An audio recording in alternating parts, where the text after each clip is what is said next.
వందే మాతరం ఉద్యమ కాలంలో ఆంధ్రాలో జరిగిన మెయిన్ 4 ఇన్సిడెంట్స్ ఉన్నాయి. అందులో ఫస్ట్ వన్ రాజమండ్రి కళాశాల సంఘటన. ఈరోజు దీని గురించి మనం తెలుసుకుందాం.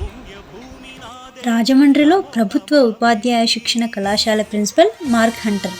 ఈయన బ్రిటిష్ పర్సన్.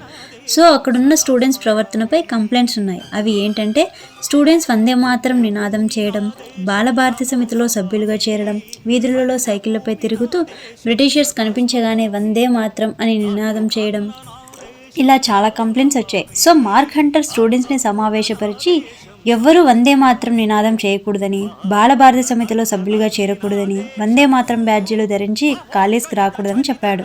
కానీ బిపిన్ చంద్రపాల్ యొక్క స్పీచెస్కు ప్రభావితులైన గాడిచర్ల హరి సర్వోత్తమరావు గారు మరియు రామచంద్రరావు గారు హంటర్ ఆదేశాలను ఉల్లంఘించి తోటి విద్యార్థులతో వందే మాతరం బ్యాడ్జెస్ ధరించి ఎగ్జామ్స్కు హాజరయ్యారు.